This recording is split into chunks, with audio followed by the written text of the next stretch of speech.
Hello students, welcome to Paradigm classes. Students, हम लोग कल न्यूटन सेकेंड लॉ पढ़े थे। आज हम उसी पे बेस्ड क्वेश्चंस करेंगे। तो एग्जांपल कल एक क्वेश्चन करवाए थे, एग्जांपल सेकेंड डालो। दो क्वेश्चन, तो थर्ड एग्जांपल डालो। एग्जांपल नंबर थर्ड ये क्या है? Force of 5√2 Newton and 6√2 Newton. नहीं, ये तो किए थे। हाँ, a block of metal weighing 2 kilogram is resting on a frictionless plane। Frictionless plane पे 2 किलोग्राम का एक मेटल का ब्लॉक है वो, और it is struck by a jet releasing water। It is struck by a jet releasing water at the rate of 1 kilogram per second and at the speed of 5 meter per second। Calculate the initial acceleration of the block। ऐसा समझो, एक ऐसे plane है frictionless plane, और इस पे एक metal का ब्लॉक है, और जिसका मास कैपिटल एम मान ले, जो कि दिया है कैपिटल एम है, तो कैपिटल एम दे रखा है इसमें 1 किलोग्राम। ठीक है, 1 किलोग्राम ही दिया ना, 2 किलोग्राम, 2 किलोग्राम इसका मास दिया है एक मेटल ब्लॉक का। इस फ्रिक्शन मेटल ब्लॉक है। अब इसको स्ट्रक किया जा रहा है किससे? फ्रिक्शनलेस प्लेन पे है। Is struck by a jet releasing water at the rate of 1 kilogram per second. और इसको स्ट्रक किया जा रहा है जेट से। एक जेट है जो वाटर को इस पे मार रहा है, ऐसा समझ लो। पानी का प्रेशर इस पे डाल दिया जा रहा है, इस तरह से, ऐसे। ठीक, इस तरह से एक ही जगह, तो जेट से रिलीज किया जा रहा है, और जो स्प्रेड कर रहा है यहाँ से, वो उसका जो स्पीड है वो दे रखा है 1 किलोग्राम पर सेकेंड। तो 1 किलोग्राम पर सेकेंड इस रेट से वाटर को इस पे स्प्रे कर रहा है, स्ट्रक कर रहा है वाटर। तो इसमें क्या है, 1 किलोग्राम पर सेकेंड का रेट है, इससे स्ट्रक किया जा रहा है। Struck by a jet releasing the water at the rate of, तो water at the rate of इस रेट से। उसके बाद ये कह रहा है and at the speed of, अच्छा इसकी जो स्पीड है वो है 2 कितना, 5 मीटर पर सेकेंड का स्पीड है, 5 मीटर पर सेकेंड का स्पीड है। Calculate the initial acceleration of the body block, इसका एक्सेलरेशन बताना है, initial acceleration, acceleration of the block, और रेट ऑफ वाटर पर सेकेंड बाय जेट, वो कितना है 1 kilogram per second, 1 kilogram per second. तो इसका एक्सेलरेशन कुल मिला के ऐसे ये कह रहा है कि एक मेटल का ब्लॉक रखा है जिसका मास ये है, और ये जो है सरफेस है फ्रिक्शनलेस सरफेस है, ये बात ध्यान रखना है। ठीक, और इस पे जेट से वाटर, जो कि वाटर रिलीज कर रहा है, वाटर से इस पे प्रेशर देके मारा जा रहा है। तो ये कह रहा है इसमें एक्सेलरेशन कितना आएगा। देखो इसको सॉल्व करेंगे, तो यहाँ पे क्या होगा, यहाँ पे क्योंकि अब न्यूटन सेकेंड लॉ क्या कहता है, change in momentum per unit time is directly proportional to the force acting on it. तो F इज इक्वल टू क्या होगा, dp बाई dt, और P क्या, मोमेंटम, तो P क्या है, मोमेंटम, m इंटू v। अच्छा ये बताओ इसकी स्पीड क्या है, 5 मीटर पर सेकेंड। स्पीड तो कांस्टेंट है ना, इसका मतलब चेंज क्या हो रहा है, जो मास है, ये देखो मास पर यूनिट टाइम ये चेंज हो रहा है कि नहीं, जो इस पे मास लग रहा है वो क्या है, dm बाई dt। ये क्या है, ये मास पर यूनिट टाइम क्या है, dm बाई dt ही है। तो वेलोसिटी कांस्टेंट ले लेते हैं बाहर, ये आ जाएगा dm by dt, dm by dt।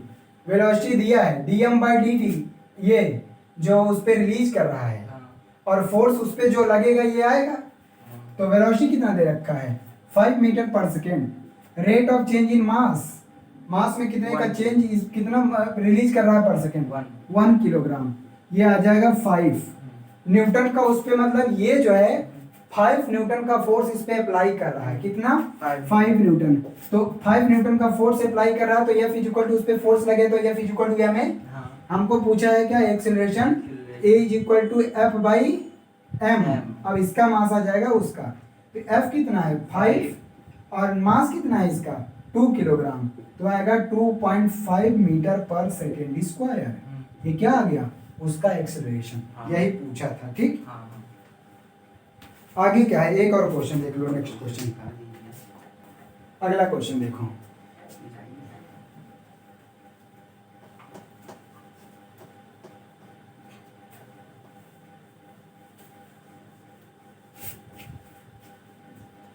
Next question example number, या इसमें ऐसे 8 दिया है, एग्जांपल नंबर यहाँ 4 5 होगा। ठीक, ये क्या है, ये क्वेश्चन कह रहा है a body of mass m moves along x axis. Mass m का बॉडी है, ये किधर मूव कर रहा है, मूव्स अलोंग एक्स एक्सिस। ठीक, उसके बाद क्वेश्चन कह रहा है a body of mass m moves along x axis such that its position coordinate at any instant t is given by this one. Its position such that, position नहीं पूरा नहीं लिख रहा हूँ, position coordinate, position coordinate at any instant, at any instant is given by x is equal to a t power 4 minus b t cube plus c t, a t power 4 minus b t cube plus c t. ठीक, ये इसका position coordinate दिया है, जहाँ पे A B C constant है, A B C क्या है, ये सारे के सारे कांस्टेंट हैं। उसके बाद इसमें क्वेश्चन पूछा है what is the force acting on the particle at any instant of time, तो एफ पूछा है, मतलब पार्टिकल पे फोर्स कितना एक्ट कर रहा है, कितना फोर्स लग रहा है। देखो, तो एक बॉडी है जो एक्स एक्सिस के लॉन्ग मूव कर रहा है, एक्स एक्सिस वाई एक्सिस।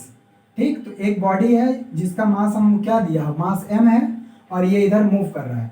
अब हम क्या, अगर ये मूव कर रहा है जिसका पोजीशन कोऑर्डिनेट टाइम पे डिपेंड कर रहा है, कुछ न कुछ टाइम ना, डिफरेंट टाइम पे इसका पोजीशन डिफरेंट होगा, अलग अलग, इसका मतलब हर टाइम पे इसका पोजीशन अलग अलग होगा। तो इसका मतलब बिना फोर्स लगे तो ये मूव नहीं करेगा, मूव कर रहा है इसका मतलब एक्सटर्नल फोर्स लग रहा है, तो वही फोर्स पता करना है। ठीक, तो फोर्स क्या होता है, F is equal to m a, और ए क्या होता है m dv by D t. Acceleration क्या होता है, change in velocity per unit time. लेकिन अगर वेलोसिटी को भी एक बार, वेलोसिटी को क्या लिखते हैं, velocity v is equal to d x by D t. इसका मतलब v को अगर d by d x by D t लिख दें, d x by D t, इसका मतलब a इज इक्वल टू आ जाएगा d2x by D t square, है ना। इसका मतलब ये जो पोजीशन कोऑर्डिनेट है, टाइम के रिस्पेक्ट में जो पोजीशन दिया उसको हम दो बार क्या कर देंगे, डिफरेंशिएशन। तो डिफरेंशिएशन याद है, यहाँ कर देते, डिफरेंशिएशन बताया था शुरुआत में ही, पता है, इसका कर लोगे डिफरेंशिएशन। चलो देखो, डिफरेंशिएट करो किसको, dx बाई डी टी, इसको हमको ना, चलो यहाँ dx by D T, dx by D, ये आ जाएगा 480 cube minus 3bt square plus C. ठीक, लेकिन हमको इसको एक बार और डिफरेंशिएट करना पड़ेगा एक्सेलरेशन निकालने के लिए, यहाँ कर देता हूँ, a is equal to d x square upon d t square, ये आ गया। इसको 4 3 जा 12 ए टी स्क्वायर माइनस 3 2 जा 6 बी टी, और ये कांस्टेंट है, कांस्टेंट का डिफरेंशिएशन 0 होता है, ये एक्सेलरेशन आ गया। तो फोर्स इज इक्वल टू क्या आ जाएगा, mass multiplied by acceleration, that is d2x by D T, d2x by D t square.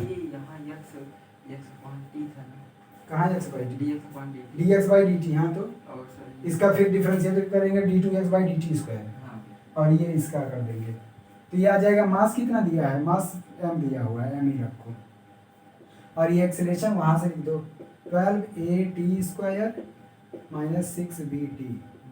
तो क्या करो, 6 कॉमन कर लो, तो आ जाएगा 6m 6 2 2a square minus bt हो गया। और यही क्या है, फोर्स है टाइम पे भी ये भी डिपेंड कर रहा है, किसी इंस्टेंट ऑफ टाइम t पे ये उस पर फोर्स लगेगा। ठीक,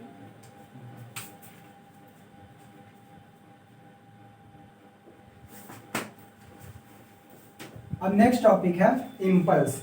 तो इम्पल्स को समझने से पहले हम इम्पल्सिव फोर्स देखते हैं। फर्स्ट डेफिनेशन लिखो पहले, हम समझा रहे हैं उसके बाद। इम्पल्सिव फोर्स, इम्पल्सिव फोर्स क्या होता है? इट इज, ये क्या होता है? इट इज, ये कैसा इम्पल्सिव फोर्स? इसका मतलब कोई ना कोई ये फोर्स होगा। Impulsive force, it is a large force acting on a body, a particle on a body for very short interval of time, very short interval of time to produce certain change in its momentum।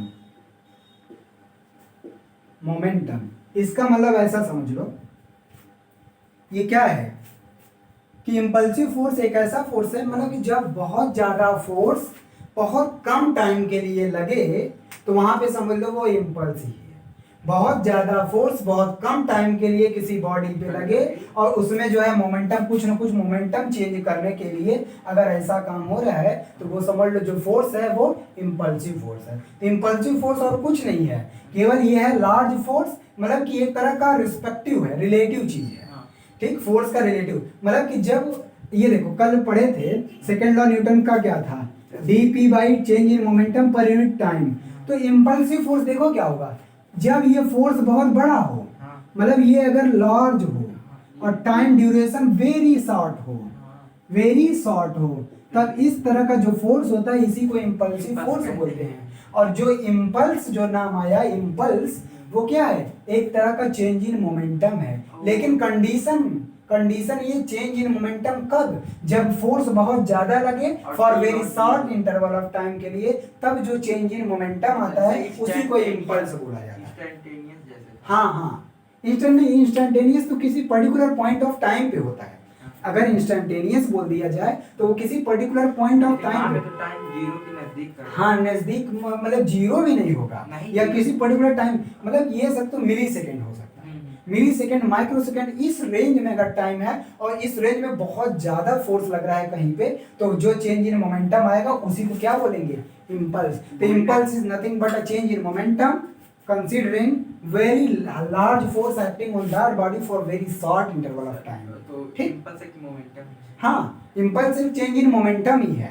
ठीक, तो देखो गोली हो सकती है। हाँ बता रहे हैं, वही सब एग्जांपल। तो इसके एग्जांपल अगर इम्पल्सिव फोर्स का देखोगे तो एग्जांपल में फर्स्ट तो ये है, फर्स्ट केस बैट वाला देख लो। बैट वाला क्या करता है, जब बॉलर हाई स्पीड से बॉलिंग करता है और बॉल जाता है तो बैट्समैन क्या करता है, बहुत कम समय में, इवन आपको दिखता नहीं, कभी पता चलता है कि कब बॉल जो है बैट से लगी और कब उसका डायरेक्शन चेंज हो गया, मोमेंटम चेंज हुआ कि नहीं? बॉल पहले बैट्समैन की तरफ आ रहा था, अब बॉल का डायरेक्शन कुछ और हो गया तो मोमेंटम चेंज हुआ। लेकिन कितनी जल्दी हुआ कोई देख पाता है?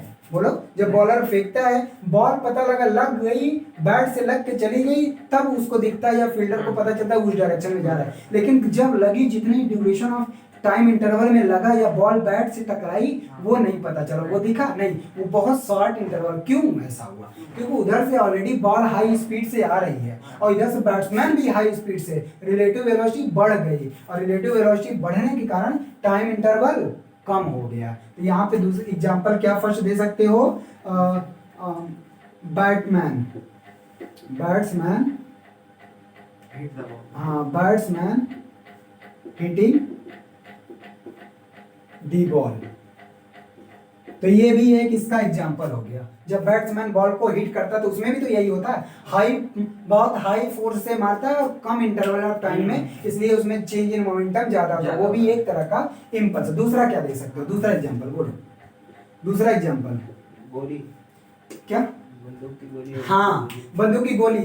जब ऐसे ट्रिगर हम प्रेस करते हैं ट्रिगर, तो वहां पे जो गोली को ट्रिगर मारता है, ट्रिगर जब हम ऐसे दबाते हैं तो गोली को जो झटका तेजी से दिया, वो एक तरह का इम्पल्स, वो हाई बहुत ज्यादा फोर्स और कम टाइम में। अब देखते हो गोली कब चल जाती है, ऐसे दबाते ही गोली निकल के चली गई, हमको पता भी नहीं चलता। तो ये भी क्या है, the bullet from the, escape from the gun। हाँ, बुलेट फ्रॉम दी गन ऐसे लिख सकते हो, या पिस्टल, जो भी होगा, ठीक। तो बुलेट का जाना, गन से बुलेट का जाना ही एक तरह का इंपल्सिव फोर्स है, जितनी हाई स्पीड से उसमें आता है। क्यों? अब देखो चेंज इन मोमेंटम कितना ज्यादा हुआ, पहले बुलेट रुका हुआ था, उसकी स्पीड 0 थी, और एकाएक इतनी high speed, change in momentum बहुत ज्यादा और बहुत कम समय में। और ये क्यों हुआ? क्योंकि हाई फोर्स के कारण जो ट्रिगर हम दबाने पे लगता है। तीसरा एग्जाम्पल क्या दे सकते हो, बोलो। हैमर, हैमर से हम कील पे मारते हैं ना, हैमर से तेजी से मारते हैं कि नहीं? तो हैमर जब कील पे मारा जाता है तो वहां पे भी क्या है, बहुत हाई फोर्स है और कम टाइम लगता है, मतलब कितनी जल्दी वहां पे गिर गया। Hammer, Press nails। हाँ, हैमर्स ऑन द नेल्स ऐसे लिख देते हैं। ये बस ये तरह के एग्जांपल है, इस तरह का आज ज्यादा नहीं समझना, ठीक। तो ये आ गया क्या, इम्पल्सिव फोर्स। अब इसी तरह से यही सेम चीज है इम्पल्स ऑफ अ फोर्स, किसी फोर्स का इम्पल्स, मतलब कोई फोर्स कितना ज्यादा चेंज इन मोमेंटम ला पाता है, उसी को क्या बोलेंगे, इम्पल्स ऑफ ए फोर्स। और ये जो इम्पल्स लाने वाला फोर्स है उसी को इम्पल्सिव फोर्स बोलते हैं। तो सेम उस टाइप का दोनों का डेफिनेशन सेम है, हम केवल अब इम्पल्स का डेफिनेशन बताने जा रहे हैं, ठीक। तो वही है ना इम्पल्स का ही है। हाँ है इम्पल्सिव फोर्स, लेकिन बुक में थोड़ा वो एक अलग से दे रखा है, इम्पल्स ऑफ अ फोर्स क्या होता है। तो इम्पल्स ऑफ अ फोर्स यही होता है कि नेट इफेक्ट होता है, नेट इफेक्ट किसका, of a very large force acting on a body to for a short interval of time to make change in its momentum, ये इम्पल्स ऑफ अ फोर्स होता है। तो केवल हम अब इम्पल्स का डेफिनेशन लगाने जा रहे हैं। तो इम्पल्स क्या है, इम्पल्स, तो इम्पल्स अभी अभी बताया, तो इम्पल्सिव फोर्स क्या है, large force acting on a body for short interval of time, तो वो जो चेंज लाएगा उसको इम्पल्सिव फोर्स। तो ये जो लार्ज फोर्स और जो शॉर्ट इंटरवल ऑफ टाइम है, इसी का प्रोडक्ट ही क्या हो जाता है, इम्पल्स। बात समझ में आया? तो इम्पल्स क्या है, impulse is defined as, impulse impulse is defined as product of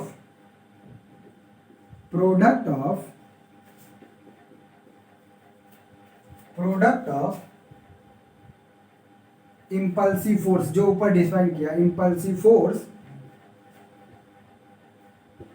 product of impulsive force and time interval, ठीक।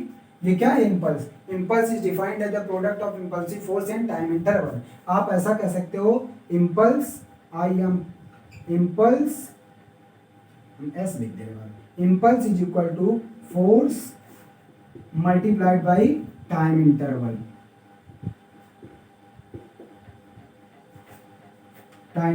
ठीक। ये आ गया इम्पल्स। अब इसका हम डेरिवेशन देखेंगे, ठीक। ये तो आ गया उसका क्या, डेफिनेशन।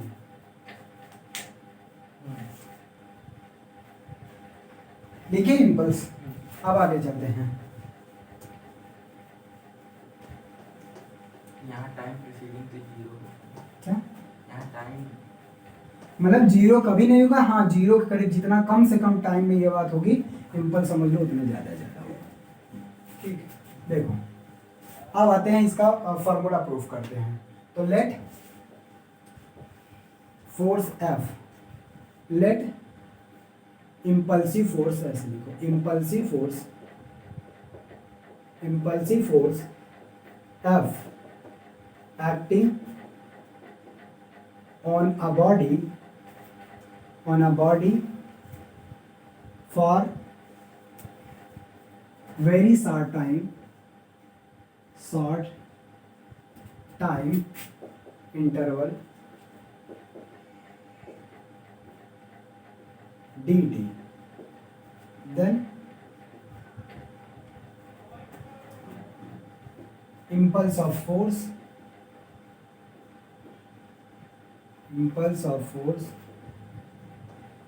इज गिवन बाय, तो ये शॉर्ट इंटरवल ऑफ टाइम के लिए तो इसको d J, J for J change in impulse है, समझ लो जे से डिनोट करते हैं, ठीक।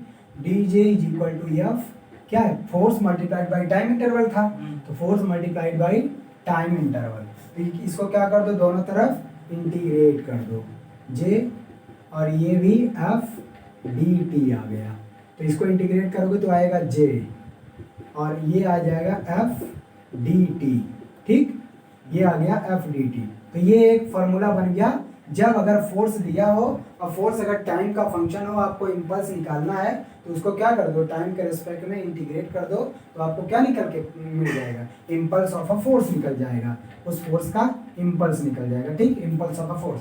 अब देखो ये जे, लेकिन अगर हमको टाइम इंटरवल पता है कि T1 और T2 तक है तो क्या हो जाएगा, जे मान लेते हैं ये time interval dt T1 time से T2 टाइम तक है, ठीक, और F जो है, F जो फोर्स उस पे लग रहा है एवरेज फोर्स F AB है, एवरेज फोर्स मान लेते हैं F AB है, तो क्या हो जाएगा ये F AB क्योंकि एवरेज फोर्स हो जाएगा अब constant F AB into D T, तो F AB ले लेंगे बाहर और ये आ जाएगा dt, कहाँ से कहाँ, T1 से T2, और dt का इंटीग्रेशन क्या होगा, dt का इंटीग्रेशन क्या होगा, t, यही ना t, तो ये आ जाएगा j f एवरेज और t का इंटीग्रेट कर देंगे तो आएगा T1 से T2, तो ये आ जाएगा j is equal to f average into T2 minus T1, या फिर आप इसको ऐसे भी लिख सकते हो, कहाँ पे लिखूँ, यहाँ पे लिख दे रहा हूँ इसी का, तो या फिर तो J is equal to impulse is equal to force, और ये चेंज इन टाइम है ना, तो डेल्टा टी लिख सकते हो, ये आ गया क्या, ठीक, अगर वेक्टर में लिखना चाहते हो तो वेक्टर में लिख दो, ठीक, इस तरह से। इसका मतलब फोर्स का डायरेक्शन जिधर होगा चेंज इन या इम्पल्स भी उधर ही होगा, मतलब फोर्स जिधर लगेगा और जो इम्पल्स ऑफ फोर्स होगा वो भी उसी डायरेक्शन में रहेगा, ठीक, तो ये इसका क्या आ गया, डेरिवेशन आ गया। अब हम देखेंगे इसका मतलब अगर फोर्स दिया हुआ, अभी क्वेश्चन करवाएंगे, फोर्स अगर टाइम का फंक्शन दिया रहेगा तो उसको हम इंटीग्रेट कर देंगे टाइम के रिस्पेक्ट में, हमको क्या मिल जाएगा, इम्पल्स मिल जाएगा, ठीक। देखो अभी इसी पे एक चीज और देख लो, तब उसके बाद इम्पल्स और मोमेंटम थ्योरम चलते हैं, इम्पल्स और मोमेंटम थ्योरम भी चलते हैं, पहले इसका यूनिट लिख लो, इसका यूनिट क्या आएगा इम्पल्स और फोर्स का, बताओ कहाँ हटाएं, हटा दे, लिख दिए पूरा, हटा लिख दिए,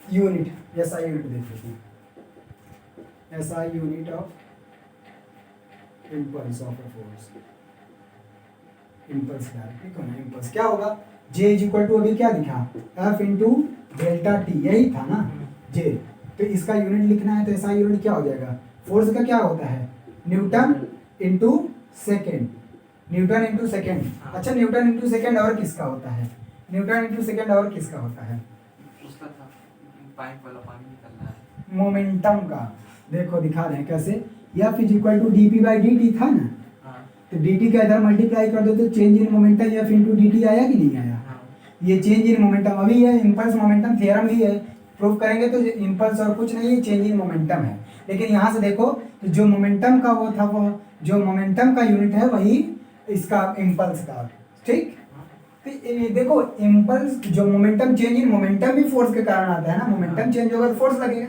लेकिन इसमें और इसमें डिफरेंस यही है कि यहाँ बहुत ज़्यादा फोर्स कम टाइम के लिए लगा और यहाँ पे ऐसा कुछ नहीं कंडीशन है, यहाँ फोर्स लग रहा है कुछ भी टाइम इंटरवल के लिए लगा फोर्स तो वो चेंज इन मोमेंटम जो है नॉर्मली, लेकिन अगर ज़्यादा फोर्स, बहुत हाई फोर्स बहुत कम टाइम के लिए लगा तब जो चेंज इन मोमेंटम आएगा उसी को इम्पल्स बोलते हैं। अभी इम्पल्स मोमेंटम थ्योरम भी यही है और यही प्रूफ करना है। ये SI यूनिट इसका क्या आएगा, न्यूटन इंटू सेकेंड। अगर CGS सिस्टम इसका यूनिट क्या होगा बोलो, CGS यूनिट क्या होगा, डाइन सेकेंड,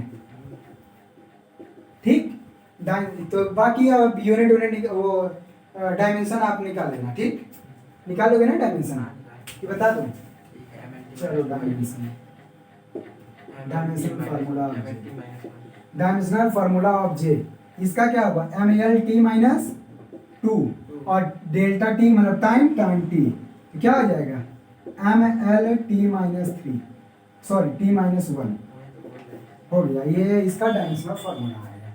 ठीक, अब आते हैं नेक्स्ट टॉपिक है इम्पल्स मोमेंटम थ्योरम। ठीक, अच्छा ठीक है, हम इस पे ग्राफ भी बना दे क्या, JFT का ग्राफ है, देखो हम वही यही चीज यहाँ पे एक ही साथ बना देते हैं जिससे दिक्कत ना हो। इसको हटा दें, देखो दो ग्राफ बना देते हैं, यहाँ पे एक फोर्स और इधर टाइम इंटरवल है, टाइम। एक और ग्राफ बनाते हैं, फोर्स इधर टाइम है। ठीक, देखो यदि किसी बॉडी पे कांस्टेंट फोर्स लग रहा है, फोर्स में वेरिएशन नहीं है, तो कांस्टेंट फोर्स लगेगा तो इस तरह से ऐसे जाएगा।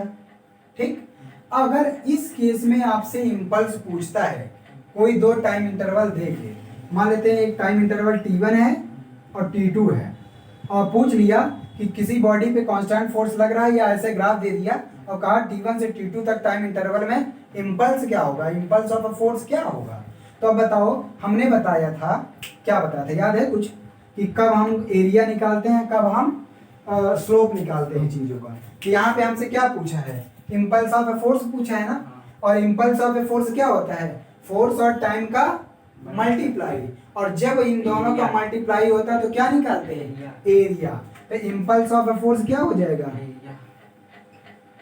Impulse of force will be area under किसके, कौन सा curve, area under FT curve. F और T के बीच में ये ग्राफ है ना, तो क्या हो जाएगा, इसका एरिया T1 से T2 के बीच में। अच्छा, इस पे कांस्टेंट फोर्स F लग रहा है, मान लेते हैं F फोर्स कांस्टेंट लग रहा है, तो J इज इक्वल टू आ जाएगा F लेंथ इंटू ये ब्रेथ, लेंथ इंटू ब्रेथ, तो T2 माइनस T1, और यही F इंटू डेल्टा T था ना, तो ये आ जाएगा यहाँ पे। लेकिन सर यहाँ टाइम बड़ा हो सकता है क्या, यहाँ टाइम ज़्यादा हो सकता है। हाँ तो T2 माइनस T1 किया ना, नहीं यहाँ जो नहीं जरूरी नहीं, ग्राफ बना मिली टाइम को यहाँ पे शो कर देंगे मिली सेकंड में या माइक्रो सेकंड में, ये तो ग्राफ है ना, ग्राफ तो हम कोई भी यूनिट में दिखा सकते हैं। अच्छा, और देखो, अरे टाइम कम ज्यादा नहीं, अगर घंटे में भी तो ये टाइम इंटरवल कम होना चाहिए, वही समझे।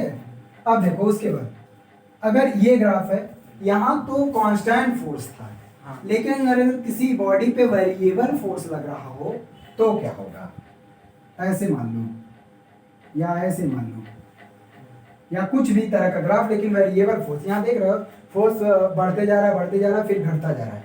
इस केस में क्या काम करेंगे, इसको हम जब वेरिएबल फोर्सेस रहते हैं या वेरिएबल क्वांटिटीज रहते हैं, और हमको पता है फोर्स और टाइम का मल्टीप्लाई करने पे इंपल्स आता है, और इंपल्स निकालना तो हम क्या कर देंगे, इंटीग्रेट कर देंगे। क्या कर देंगे, इस केस में इसका इंटीग्रेशन भी देता है एरिया ही। ठीक, अभी जब इंटीग्रेशन पढ़ोगे 12th में, वहाँ पे एरिया अंडर कर्व जो निकालना रहेगा, इस तरह के डिफरेंट टाइप के कर्व आपको इंटीग्रेट करके ही निकालना। यहाँ तो सीधा था, दिख गया, तो इसे इंटीग्रेशन करने की जरूरत नहीं थी, लेकिन यहाँ पे क्या करना पड़ेगा, इंटीग्रेट। तो क्या करोगे, एफ डी टी। क्यों, क्योंकि एफ जो है टाइम पे अब डिपेंड कर रहा है, तभी ना टाइम के साथ जैसे जैसे टाइम बढ़ रहा है फोर्स बढ़ता गया फिर घटता गया, तो टाइम पे डिपेंड कर रहा है, इसलिए इसका क्या करना पड़ेगा, इंटीग्रेशन। अब कोई टाइम इंटरवल के बीच में अगर पूछा है, मान लो यहाँ टाइम T1 दे दिया, T2 दे दिया, और कह दिया कि इसके बीच में क्या इंपल्स है, तो आप T1 से T2 क्या कर दो, इंटीग्रेट कर दो, जहाँ पे भी पूछा है। तो बात समझ में आया, तो इसका हम इंटीग्रेट कर देंगे। जब वेरिएबल फोर्स होगा टाइम के साथ वेरी करेगा, जब कांस्टेंट फोर्स लगेगा टाइम के साथ वेरी नहीं कर रहा है, तो हम क्या करेंगे, डायरेक्ट उसका formula area under curve FD curve निकाल लेंगे। ठीक, अब आते हैं नेक्स्ट टॉपिक है, आएगा तो सर वहाँ यहाँ से भी वही F T2 माइनस T1। हाँ वही आएगा, लेकिन यहाँ पे फोर्स वेरिएबल है ना, इसलिए इंटीग्रेशन करने की जरूरत पड़ी, और यहाँ पे फोर्स वेरिएबल नहीं था, कांस्टेंट फोर्स था। आगे आते हैं, area under FT curve ABC, ये हो गया। अब आता है इम्पल्स मोमेंटम थ्योरम, उसको देख लो। इम्पल्स मोमेंटम थ्योरम, हटा इसको,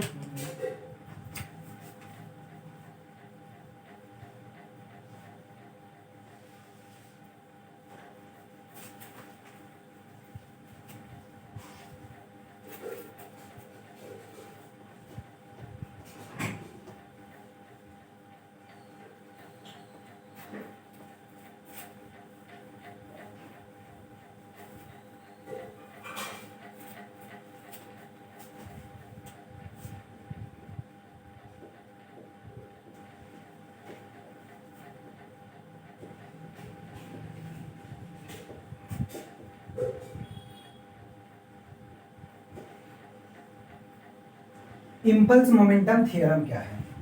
इम्पल्स मोमेंटम थ्योरम, तो सबसे पहले इसको हम प्रूफ करेंगे, फिर इसका स्टेटमेंट प्रूफ में ही दिख जाएगा आखिर क्या है। हाँ। वही चीज लिख देना, जो लास्ट में प्रूफ आएगा वही लिख देना, ठीक। तो मान लेते हैं किसी बॉडी पे फोर्स F लगा, लेट फोर्स F, ये प्रूफ आता है इसलिए थ्योरम इसको बढ़िया से लिख लो, ठीक। Impulse momentum theorem, let force F acting on a body of mass m, कोई बॉडी ऑफ मास m है जिस पे फोर्स F लगा, ठीक। And there is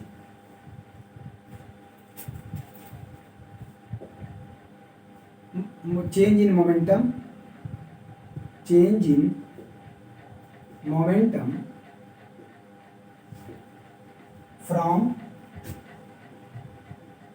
P1 momentum, जब उस पे फोर्स लगा तो मोमेंटम में चेंज P1 टू P2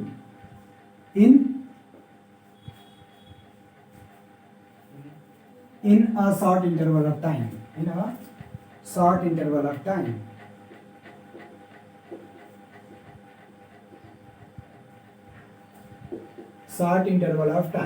ठीक है। चेंज इन मोमेंटम इतना हुआ, शॉर्ट इंटरवल ऑफ टाइम।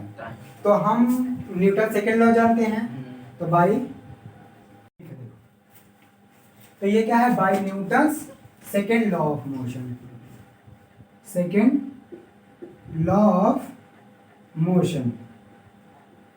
तो Newton second law of motion क्या बोलता है, F is equal to change in momentum dp by dt। इसका मतलब dp इज इक्वल टू आ जाएगा force multiplied by distance, force multiplied by time interval, ठीक।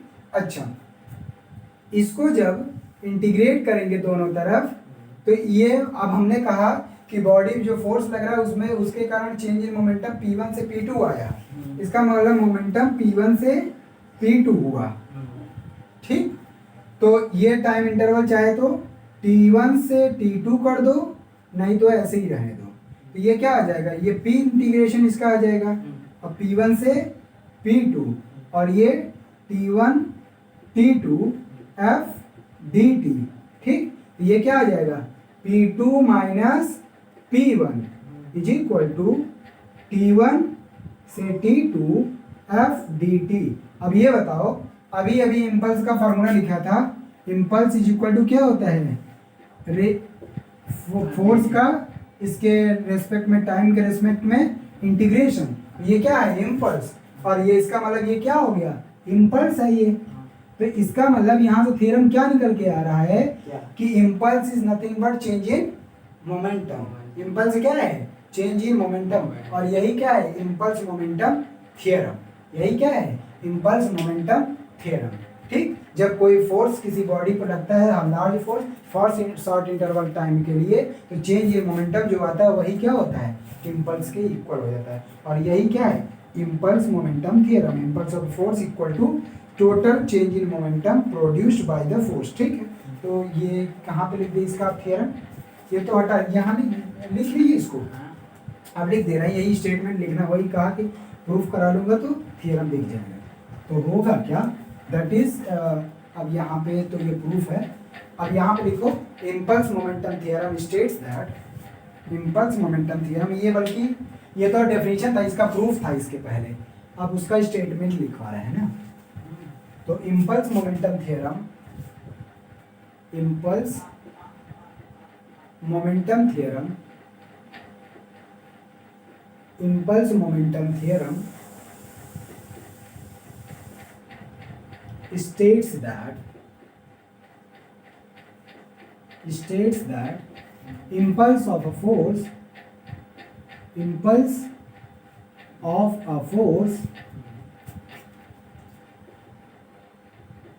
Is equal to the total change इन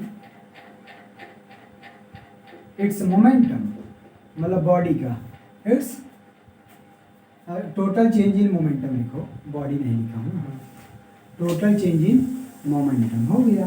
तो यही क्या है, इम्पल्स मोमेंटम थ्योरम। अब है इस पे क्वेश्चन और ये टॉपिक हो गया फिनिश।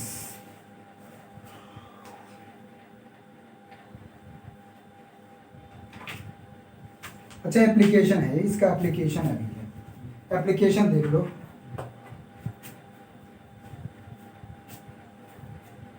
हटा दे, एप्लीकेशन से पहले एक फॉर्मूला देख लो, इम्पल्स क्या था। अगर किसी बॉडी पे जो फोर्स कांस्टेंट हो जाए, किसी बॉडी पे जो इम्पल्स लग रहा है फोर्स के कारण वो कांस्टेंट हो जाए, मतलब दो फोर्स हैं, एक बॉडी पे फोर्स F1 लगा T1 टाइम तक के, दूसरे बॉडी पे फोर्स F2 लगा T2 टाइम, या वही बॉडी पे, लेकिन दोनों में जो इम्पल्स आ रहा है वो सेम आ रहा है दोनों में। या ऐसे समझो ना, impulse J is equal to क्या था, F इंटू टी।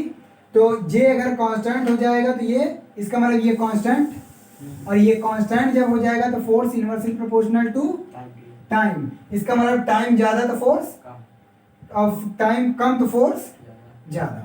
ये समझाना चाहता हूँ। इसका मतलब अगर ऐसे लिखना चाहोगे, F1 upon F2 is equal to T2 upon T1, अगर दो टाइम इंटरवल हैं और दोनों में टाइम क्या बोलते हैं, फोर्स अलग अलग है और इम्पल्स लेकिन दोनों में सेम प्रोड्यूस हो रहा है, तो वहाँ पे force inversely proportional to time हो जाएगा, ठीक। और वहाँ पे फोर्स और टाइम का ग्राफ कैसे हो जाएगा, फोर्स और इनवर्सली प्रोपोर्शनल का ग्राफ कैसा होता है, हाइपरबोला है, ऐसा होता है ना, पर रेक्टेंगुलर ऐसे, फोर्स और इधर टाइम, तो ये क्या हो जाएगा, इस तरह का ग्राफ हो जाएगा, ठीक, डिक्रीज करेगा, इस तरह का ग्राफ हो जाएगा। अब चलते हैं एप्लीकेशन, इसके एप्लीकेशन पे चलते हैं, उसके बाद न्यूमेरिकल्स मिलेंगे, ठीक। तो एप्लीकेशन का एग्जांपल देख लीजिए ना, इम्पल्स के क्रिकेट बॉल वाला एप्लीकेशन ये दिया, क्रिकेट प्लेयर का लोअर, अच्छा वो बता दे रहे हैं, नहीं वो क्या बोलते हैं, हम सोचे बैट वाला तो ठीक है, इम्पल्स आ रहा है, लेकिन लोअर क्यों करता है वो इसका एग्जाम्पल देंगे। वो टाइम देखो, टाइम बढ़ाता है उसके ऊपर फोर्स कम लगे, टाइम बढ़ाता है ना, तो फोर्स जैसे ये कैच करता है ना क्रिकेट बॉल जो, हाँ, तो प्लेयर जो है बॉल जब पकड़ता है तो अपना हाथ ऐसे नीचे क्यों करता है कैच करने के लिए, क्योंकि उस पर पकड़ने में क्या करता है, वो टाइम को बढ़ाता है, और टाइम बढ़ेगा तो फोर्स कम, तो उस पर जो इम्पल्स और फोर्स लगेगा वो कम, उसको चोट नहीं लगेगी, और चोट लगने का केस जो हो जाता है वो समझ लो इम्पल्स ऑफ फोर्स ज़्यादा हो जाता है। मोमेंटम ही है, इसलिए वहाँ पे भी समझा दिया था, यहाँ पे मैं तो मोमेंटम है, टाइम कितना पता है। दूसरा बात क्या है, person falling in the certain, ठीक है ऋषि, वो कह रहा है कि यदि कोई व्यक्ति किसी हाइट से गिर रहा है, अगर प्लेन सरफेस पे गिरता है, जैसे ये सीमेंटेड सरफेस पे गिरता है, उसको ज़्यादा चोट लगती है, लेकिन अगर वो सैंडी सॉइल पे गिरता है, जहाँ पे गुड़ाई हो या पानी में गिरता है, उसको चोट कम लगती है। रीजन यही है, बताया था। वहाँ पे क्या होगा, जब किसी सरफेस पे गिरता है तो एकाएक उसका कम टाइम इंटरवल में, कम से कम टाइम इंटरवल में उसका मोमेंटम चेंज हो गया, मोमेंटम जीरो हो गया, मतलब कि कम से कम टाइम इंटरवल में ज़्यादा मोमेंटम में चेंज आने के कारण फोर्स ज़्यादा हो गया, उसको चोट लग गई। और दूसरी कंडीशन में जब गुड़ाई कर देते हैं, जहाँ पानी में जंप किए, तो पानी ऐसे है और यहाँ पे कोई जंप किया तो क्या करेगा, यहाँ से यहाँ तक आता है जंप करके ना, तो धीरे धीरे उसका मोमेंटम जीरो होता है, और उसके बाद ज़्यादा टाइम लेके, जब ज़्यादा टाइम लेके मोमेंटम में ज़्यादा चेंज आता है तो उसको, उसमें फोर्स कम हो जाता है, टाइम ज़्यादा तो फोर्स कम, तब उसको चोट नहीं लगती। ये दूसरा केस हो गया। तीसरा केस क्या देख सकते हो, ऑटोमोबाइल्स, कार्स। अच्छा, इसमें सॉकर्स क्यों लगे रहते हैं, वो जो गियर वाली साइकिल होती है उसमें भी सॉकर्स लगा होता है ना, या बाइक में सॉकर्स लगा होता है। सॉकर क्या काम करता है, कहीं पे बाइक में एकाएक ब्रेक मारे या कहीं पर रुकावट आ गया और कहीं पे ब्रेकर आ गया, तो वहाँ पे क्या, उस केस में क्या होता है, एकाएक रुकने के चांस आ जाते हैं बाइक को, और रुकेगा तो कम से कम टाइम इंटरवल में ऐसा रुक रहा है ना, एक तो हाई स्पीड है और कम से कम टाइम में रोका जा रहा है, मतलब मोमेंटम ज़्यादा चेंज किया जा रहा है कम से कम टाइम में। अगर टाइम कम है, मोमेंटम ज़्यादा चेंज, फोर्स ज़्यादा तो चोट लग सकती है, ठीक। अगर सॉकर ना हो तो सॉकर क्या करता है, जहाँ पे फोर्स लगा तो वो धीरे धीरे अंदर लेके जाता है, जैसे कहीं बाइक रुकी तो ऐसे करती है ना एक बार, तो वो धीरे धीरे ले जाता है, उसका मतलब वहां पे क्या करता है, वो टाइम बढ़ा देता है। टाइम मतलब मोमेंटम में चेंज उतना ही आता, हाँ मोमेंटम में चेंज उतना ही आता, लेकिन टाइम बढ़ जाता है, और टाइम बढ़ गया तो फोर्स कम, इसलिए उसमें कोई दिक्कत नहीं आती। और नॉर्मल अगर सॉकर न लगाओ तो टूट जाएगा, टूटने का डर रहता है, वो उसका जो चिमटी होती है वो टूटने का डर रहता है। तीसरा केस क्या है, बफर, उसमें बोगीज में ट्रेन के उसमें के बीच में, ट्रेन ये है, क्या बना रहा मुझे, ट्रेन का बोगी, चलो ये है, इसके बीच में बफर्स लगे रहते हैं, देखे होंगे इस तरह से। फिर दूसरी बोगी, इसके बीच में बफर्स लगे रहते हैं, फिर तीसरी, हाँ तो ये क्या करता है, मान लो एकाएक इंजन रुक गई, एकाएक इंजन रुक गई, तो इंजन रुक गए तो जो इसके पीछे वाले में बैठे हैं लोग, तो क्या होगा, अगर ये लगा नहीं रहेगा तो एकाएक इन सबका भी मोमेंटम जीरो हो जाएगा। तो एकाएक मोमेंटम बहुत कम टाइम में अगर ऐसा होगा तो फोर्स ज़्यादा, इसका मतलब इस पे फोर्स ज़्यादा एग्जर्ट होगा, चोट लगने की डर है, मतलब पलट सकती है ये भी। लेकिन बफर्स क्या करता है, जब एकाएक ये रुक गई तो ये क्या करता है, इसको प्रेस करता है, और ये जब प्रेस होता है तो कम टाइम ज़्यादा ले लेता है, और टाइम ज़्यादा टाइम लेके इसका मोमेंटम जीरो होता है, इसलिए फोर्स कम लगता है, इसलिए बफर्स लगाए जाते हैं किसमें, बोगी में, ट्रेन के बोगी में। ये लिखवा नहीं रहा हूँ, ये सब है बुक में, ठीक, एग्जाम्पल आएगा तो समझा देंगे। अगला, और चाइना वेयर, हाँ अब जो सप्लाई करते हैं, जो आप सामान मंगाते हो उससे, अमेजन से, स्नैपडील से, दुनिया भर की चीज़ से मंगाते हैं ना, वो क्या लगाते हैं, जो भी चीज़ नॉर्मल वो रहती है उसके बाहर एक चाइना वो लगाते हैं, क्या रहता है वो प्लास्टिक का रहता है ना, स्ट्रॉ पेपर बिफोर पैकिंग करते हैं, या जो प्लास्टिक रहता है, प्लास्टिक में बबल्स रहते हैं, बबल में एयर भरा रहता है, तो क्या करता है, शॉक एब्जॉर्बर ही होता है। अगर जैसे जहाँ से पैकेजिंग करके आ रहा है, अगर वहाँ पे झटका उटका लग रहा है, उसको कोई नुकसान ना हो, रीजन यही है, ठीक। अब चलो क्वेश्चन करो इस पे।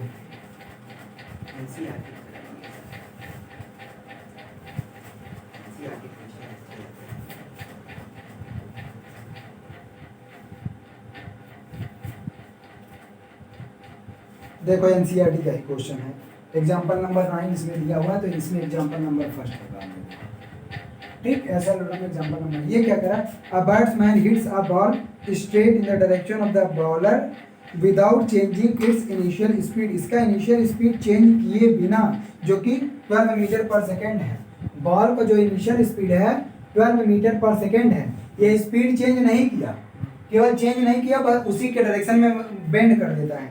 If the mass of the ball is 0.15 kilogram, ball का जो मास है वो 0.15 किलोग्राम है, तो ये कह रहा है कि इम्पल्स कितना होगा, determine the impulse imparted to the ball, batsman के द्वारा कितना इम्पल्स इम्पार्ट किया गया, impulse imparted to the ball.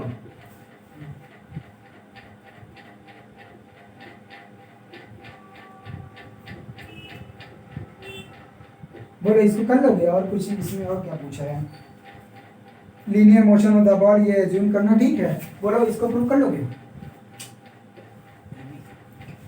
क्या, देखो ये पूछा है, तो ऐसा है, 3 स्टंप इधर रहते, 3 इधर है, इधर वाला बैट्समैन खड़ा है लेके बैट, ठीक लेके खड़ा है मान, और इधर से बॉलर फेंका बॉल को, तो ये बॉल जा रही है, तो ये इसमें कह रहा है कि बॉल की जो इनिशियल स्पीड थी 12 मीटर पर सेकेंड, बैट्समैन जब इसको हिट करता है बॉल को, जैसे बॉल यहाँ आई और बैट्समैन क्या किया, हिट कर दिया इस डायरेक्शन में, उसी डायरेक्शन में, नहीं डायरेक्शन कोई नहीं, वो कह रहा है बॉलर के ही डायरेक्शन में हिट कर दिया, मतलब बॉल को लौटा दिया ऐसे सीधा, ठीक। तो ये कह रहा है कि इसका बिना वेलोसिटी स्पीड चेंज किए, स्पीड उतनी ही है जितनी जाने वाली की, इसकी भी स्पीड 12 मीटर पर सेकेंड है, और इसकी भी स्पीड 12 मीटर पर सेकेंड है, लेकिन अब वेलोसिटी चेंज हो गई क्योंकि डायरेक्शन इसका चेंज हो गया। तो इसको हम मान ले कि ये इनिशियल वेलोसिटी u है और ये फाइनल वेलोसिटी। अच्छा, अगर हम ये direction x axis positive, x axis की डायरेक्शन को पॉजिटिव मानते हैं, तो इसके अपोजिट वाला डायरेक्शन क्या शो करेगा, नेगेटिव। इसका मतलब ये वाली जो जब बैट्समैन ने बॉल को हिट किया तो वो किस डायरेक्शन में आ रहा है, नेगेटिव, -12 मीटर पर सेकेंड की स्पीड से, है ना। अब देखो तो इम्पल्स, अभी इम्पल्स मोमेंटम थ्योरम अभी पढ़े, वो क्या था, इम्पल्स मोमेंटम थ्योरम क्या था, impulse is equal to change in momentum. तो by impulse momentum theorem, impulse momentum theorem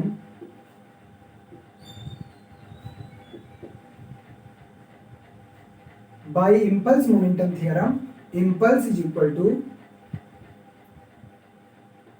change in momentum. क्या था? टोटल चेंज इन मोमेंटम ना, चेंज इन मोमेंटम। तो इसका मतलब इम्पल्स ही तो पूछा है, तो क्या होगा?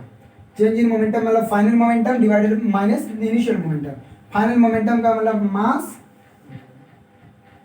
मास final velocity minus initial velocity, यही ना? Final velocity minus initial velocity. Final velocity क्या है? -12। ठीक, या तो change in momentum initial minus final, ठीक है, कोई दिक्कत नहीं, डायरेक्शन में चेंज आएगा। -12 और माइनस, इसको पॉजिटिव आना हो तो -12, और ये m कितना दिया? 0.15, तो यहाँ 0.15 लिख दो और क्या। ठीक, 12 और 12 -24, माइनस का मल्टीप्लाई 0.15 में 24 करोगे, 15 चौका 15 4 जा 60, 15 2 जा 30 और 36 आ जाएगा, दो डिजिट बाद, तो ये आ जाएगा -3.6। इसका यूनिट क्या होगा? किलोग्राम मीटर पर सेकेंड, यही ना? किलोग्राम मीटर पर सेकेंड यही आएगा ना? न्यूटन इंटू सेकेंड लिख दो, इम्पल्स का न्यूटन इंटू सेकेंड, ये आ गया। अब ये माइनस क्या दिखाता है पता है? इम्पल्स किस डायरेक्शन में होगा? इम्पल्स निगेटिव एक्स एक्सिस के लॉन्ग होगा, मतलब इतना ज्यादा इम्पल्सिव फोर्स वो लगाएगा कौन? बैट्समैन, या जो इम्पार्ट किया जाएगा 3.6 न्यूटन इंटू सेकेंड। ठीक, ये आ गया क्वेश्चन। फोर्स नहीं, निगेटिव का मतलब डायरेक्शन बता रहा है कि इम्पल्स जो आएगा चेंज इधर की तरफ आएगा, बॉलर के अपोजिट डायरेक्शन में। हाँ तो मोमेंटम ही तो इम्पल्स चेंज इन मोमेंटम। हाँ निगेटिव तो वो डायरेक्शन केवल बता रहा है, चेंज इन मोमेंटम इतना आया, नेगेटिव का मतलब इस डायरेक्शन में चेंज हुआ है। ठीक, ये इसका मतलब। आगे कौन सा क्वेश्चन है?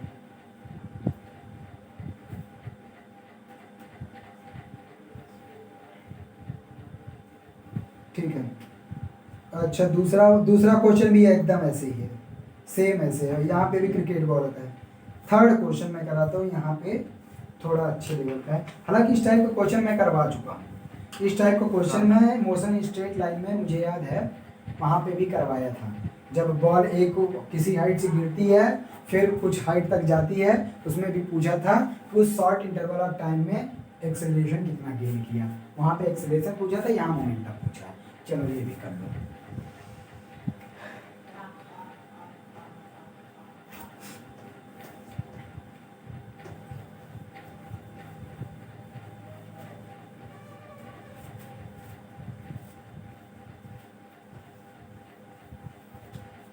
देखो नेक्स्ट क्वेश्चन है, एग्जांपल नंबर यहाँ क्या होगा? 7 सेकंड होगा, इम्पल्स पे सेकंड नंबर क्वेश्चन होगा ना। तो ये क्वेश्चन क्या कह रहा है? अ रबर बॉल ऑफ मास 50 ग्राम, एक रबड़ का बॉल है जिसका मास कितना है? 50 ग्राम। ठीक, बॉल है। उसके बाद कह रहा है कि from a height, falls from a height of 1 metre, कहाँ से गिरता है? हाइट 1 मीटर से। मान लेते हैं ये है H1, 1 मीटर की हाइट से इसको रबर बॉल को गिराया गया जिसका मास ये है, ठीक, 1 मीटर की हाइट से, तो H1 is equal to 1 metre है। उसके बाद कह रहा है कि rebound to a height of 0.5 metre, जब यहाँ पे बॉल पड़ी, इस तरह से बॉल आई और यहाँ से रिबाउंड की, रिबाउंड का मतलब टप्पा खाने के बाद जो ऊपर उठी तो वो उठ गई कितना? H2 हाइट तक, और H2 हाइट दिया है 0.5 मीटर, कितना?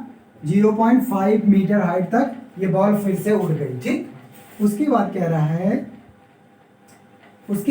है कि find the impulse and the average force between the ball and the ground if the time for which they are in contact is 0.1 second.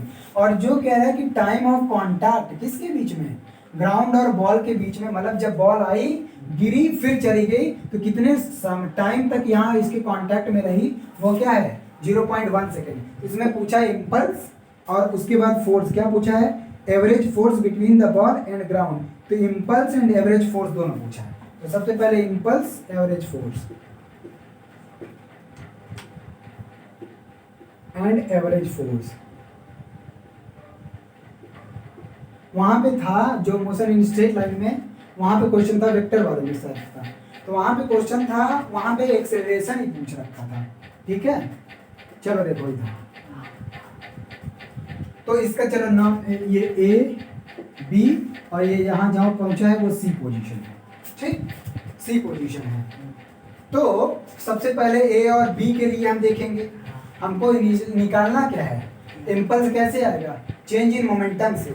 मास दिया है तो मोमेंटम के लिए चेंज इन वेलोसिटी आना चाहिए, इसका मतलब हमको वेलोसिटी पता। अगर वेलोसिटी का डायरेक्ट फॉर्मूला याद है, जब एच दिया हो तो v equal to under root 2gh, याद है, v equal to under root 2gh velocity आती है, क्योंकि इसको फ्री फॉल किया गया, फ्री फॉल किया गया है, ये गिर रहा है, तो v equal to under root direct formula लगा दे कि फॉर्मूला प्रूफ कर दे, v equal to under root 2gh proof किए थे, हाँ वही चाहे तो डायरेक्ट लगा दे।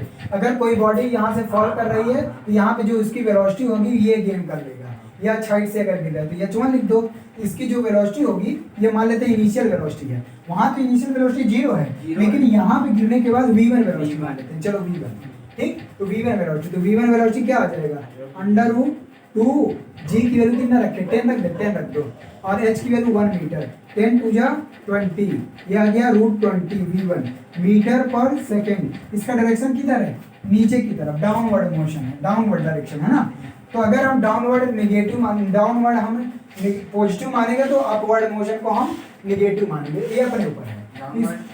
डाउनवर्ड अगर वेलोसिटी को पॉजिटिव मान लें तो अपवर्ड वेलोसिटी को नेगेटिव मानना पड़ेगा, क्योंकि ये दोनों अपोजिट है। अच्छा, ये तो वेलोसिटी इसकी है। अच्छा, जब यहाँ पे गिरेगी तो इसकी वेलोसिटी क्या हो जाएगी, हाँ ये वेलोसिटी से गिरी है, और उसके बाद जब उठेगी तो इसका फाइनल वेलोसिटी 0 और विद इनिशियल वेलोसिटी इससे जाएगा, इनिशियल वेलोसिटी इससे जाएगा। तो यहाँ h2 हाइट तक उठी है, h2 हाइट तक उठी है। अब ये बताओ, तो यहाँ पे जब जाएगी तो कुछ ना कुछ इनिशियल वेलोसिटी लेके जाएगी ना, जब उस पे गिरेगी। अरे ये टप्पा खाने इस पे गिरने से पहले की वेलोसिटी है, गिरेगी तो एक बार वेलोसिटी 0 होगी ना, कांटेक्ट में आई, कोई बॉडी यहाँ आई कांटेक्ट में, तो वहाँ वेलोसिटी एक बार 0 होगा ना, 0 से फिर उठेगी, ठीक है। तो अब कुछ वेलोसिटी लेके जाएगी, यहाँ से कुछ इनिशियल वेलोसिटी इसका होगा, मान ले रहे हैं वो इनिशियल वेलोसिटी इसका क्या है v2, लेकिन यहाँ फाइनल वेलोसिटी फिर से 0 हो जाएगा, तो इसके लिए भी फार्मूला यही आएगा। मैं तो चलो प्रूफ कर लो, इसके लिए देख लो, तो यहाँ इनिशियल वेलोसिटी ये है, फाइनल वेलोसिटी यहाँ पे क्या है 0, v3 मान ले, v3 चलो मान लेते हैं, तो क्या फार्मूला लगेगा, v3 square is equal to v2 square. इस बॉडी के लिए जब रीबाउंड करके जा रहा है तो इनिशियल वेलोसिटी इसका v2 माने हैं, v2 स्क्वायर, और ऊपर जा रहा है g की वैल्यू नेगेटिव -2gh2 है ना, ये क्या है v3 0 और v2 हमको निकालना है -2gh2, तो यहाँ पे भी देखो यही आया ना, v2 की वैल्यू क्या आ जाएगी अंडर रूट 2gh2, ठीक है। अभी हम इसकी वैल्यू नहीं, चलो रख दो, तो 2 इंटू 10 इंटू 0.5, तो 10 टू जा 20 या 5 टू जा 10, रूट 10 आ जाएगा मीटर पर सेकेंड। अच्छा ये बताओ कि इसकी वेलोसिटी क्या हो जाएगी, हम किसको पॉजिटिव, इसको पॉजिटिव माने तो इसको नेगेटिव माना, चाहे जो अपने ऊपर है। तो अगर इसको पॉजिटिव वेलोसिटी मानते हैं तो इसको क्या मानना पड़ेगा, v1 वेलोसिटी को अगर वेक्टर के फॉर्म में लिखेंगे तो -20 मीटर पर सेकेंड। क्या ये नीचे जा रही है, अरे डायरेक्शन के लिए हम पॉजिटिव नेगेटिव बढ़ना घटना का सेंस में नहीं कर रहे हैं, डायरेक्शन बता रहे हैं। तो वो अपवर्ड वेलोसिटी हम पॉजिटिव मान लिए तो डाउनवर्ड वेलोसिटी नेगेटिव में, तो ये वेक्टर में अगर लिखोगे तो प्लस में √10 मीटर पर सेकेंड आएगा। इतना बात समझ में आया, अब तो आ जाएगा इम्पल्स। देखो चालू कर दिए। अब यहाँ पे वेलोसिटी था, वेलोसिटी निकल गया, हमको क्या चाहिए था इम्पल्स और एवरेज फोर्स, तो वेलोसिटी बताना, इसको हटा रहा हूँ,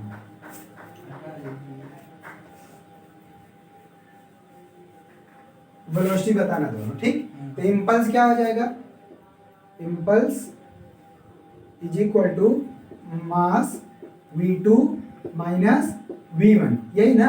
तो इम्पल्स मास कितना दिया 50 ग्राम, 50 ग्राम को 50 इंटू 10⁻³ किलोग्राम में कन्वर्ट कर दो, और v2 कितना है √10 माइनस √20, ये आ गया, और ये 50 इंटू 10⁻³ और ये √10 माइनस प्लस √20, इनकी वैल्यू निकाल लो अप्रोक्सीमेट जो भी आई, ये इम्पल्स आ गया। अब हमको क्या निकालना है फोर्स, और इम्पल्स इज इक्वल टू क्या होता है, impulse is equal to force multiplied by time, हमको फोर्स निकालना है, तो फोर्स इज इक्वल टू आ गया इम्पल्स डिवाइडेड बाई टाइम, और इम्पल्स ये है 50 into 10⁻³ √10 plus √20 divided by time. Time कितना दिया हुआ है 0.1 सेकेंड, बस 0.1 सेकेंड मतलब 1/10, 10 का ऊपर मल्टीप्लाई 500 में यहाँ पे आ जाएगा 500 इंटू 10⁻³ और ये √10 प्लस √20, ये आ गया फोर्स, इतना न्यूटन का आएगा। ठीक,